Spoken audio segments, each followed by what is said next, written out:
everybody. I want to walk you through what you need to do when you get an automatic watering system. So first of all, this is the tank, and there's no float in this one because this one is just filled up manually.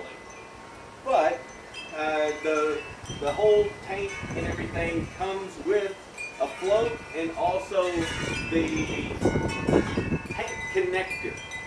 The tank connector has a shut-off valve, as you can see here, and so this is stuck in like so. And I'm going to walk you through step by step how you need to do your tubing. So in this scenario, we have a 2-hole cage. It would remain the same whether you have a line of 15 holes or 500 holes.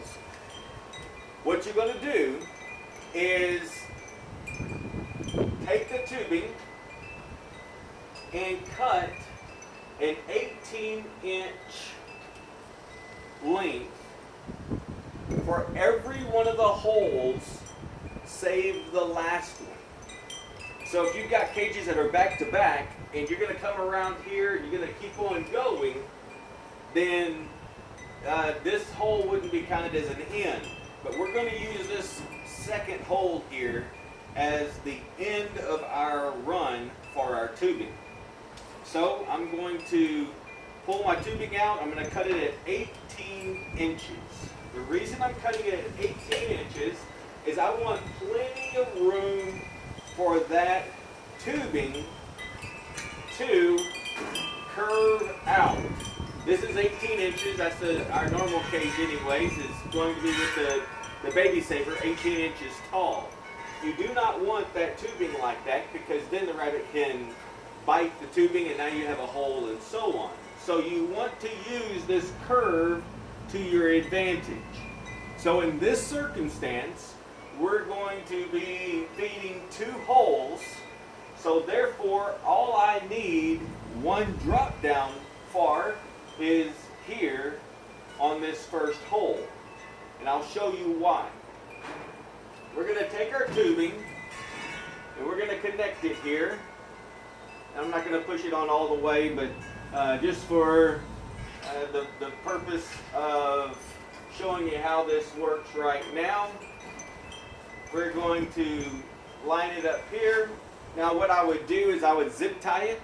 I'd go ahead and zip tie it right now. So if your tank is up here above or if it's over here, it doesn't matter as long as it's higher than the nipples, everything will work just fine because it is gravity feed. You'll have a little bit more pressure the higher your tank is set. But anyways, it can set right here just like this is, right on top of the cage. I would normally put some 1x6s or something to give it some better support. So I'd go ahead and I would zip tie that right there so it wouldn't move. And I'm going to roll this out like so. And what I'm going to do is give myself, this is zip tied for our purpose. Don't pull your tubing tight, just let it lay on top of the cage. Just leave it like that. Come over here, and now where this is going to be going to our drop down, rather than cutting it and having to somehow close off the T, that's going to be going down to the nipple. What we're going to do is just get our 18 inches, pull that out like so, and then I cut that at 18 inches. I don't want to cut this is brand new tubing and so on, so I'm just going to tell you that's how it's done. Now, that tubing is going to end at a nipple, and you don't have to worry about what are you going to do if you use that T. So you get, for when you purchase the nipples, you get the nipple, you get the clip, and you get the T as one single price. So what's going to end up happening is you're going to end up with an extra T. So that just, put that away. You should never have to replace a T, but if you do, you got a spare. We'll just put it that way, right? Okay, so I'd zip tie that here. That tubing curves down and it goes to the nipple. I would come back here and cut this right where I want that next drop down. Then if that was the end, for example, in essence you have these two ends coming together. You put your T in between those two ends like so. This is the 18 inches that we cut a while ago. That's what you would put here. And then you have the nipple at the end. Connect it so that it curves out like that. Not curves off to the side, but it curves directly out from the cage. Now, something else that you can purchase if you'd like are standoffs. The standoff just goes in between like so, and then that tubing fits in there and goes down to the nipple. It holds it off. So you could have your standoff like this. You could have a standoff like this, so that that tubing is completely off of the cage and there's no way the rabbit can get to it. So you can purchase standoffs from us. We also, if you make a boo-boo, because typically when we sell you the tubing, we just give you a whole roll of tubing, and maybe you made a cut where you didn't mean to, it's in the wrong place or something like that. We do have couplers. So all that does is go into this side, and then you just connect the other tubing and you just keep on going down your row. No big deal. We also sell 90s.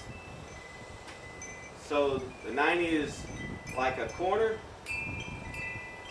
and you can have that like so. Zip tie it and it goes around and makes a horseshoe.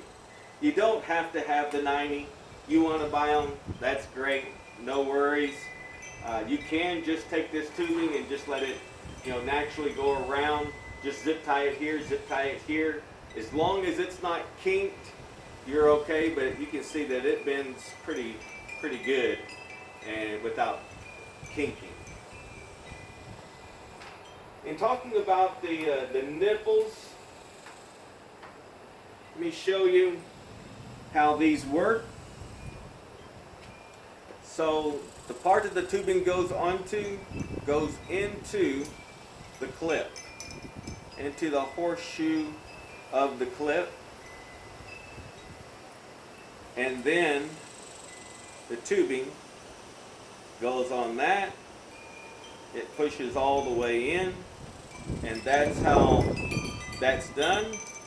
Do not worry about where this stainless steel stem is. It is completely irrelevant. Those rabbits know that they got to lick on that they're going to bite that, so that water is going to come out. You don't have to worry about which way this is turned in there. Another thing that I want to make sure that you're aware of is that these clips, if you'll come over here, you'll get closer, you can notice that these clips are a whole lot wider than the space in which they are intended to go. What I want you to do is you might want to use pliers, because this is just sheet metal. It's been stamped out. It's typically not very sharp, but just in case, you might want to use pliers rather than your bare hands. But what you want to do is take this clip, and without bending it to make it fit, I want you to put it in at an angle and then just twist it into place. Do not bend it and so on. These are not very flexible, but the beauty of them is that once they're in place, it is not going to be pulled loose by the rabbit. Because as soon as the rabbit pulls this loose, it pulls it into the cage, it bites the tubing, and now you got a leak.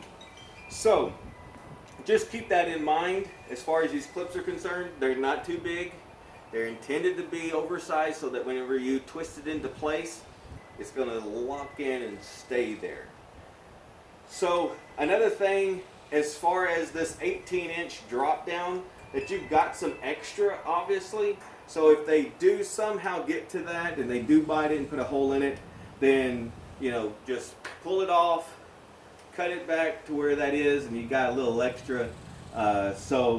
Always, if you cut them the 18 inches, you're okay. 16 is the absolute minimum, but 18 is good. That way it buys you a little insurance where you're not having to replace this whole piece or use a coupler if they do happen to get to that tubing. Pretty unusual. I don't have any issues like that.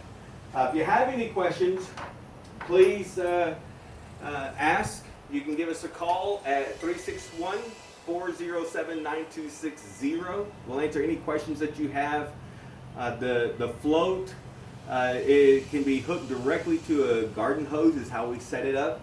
It can be hard piped, so there's different ways that you can connect that.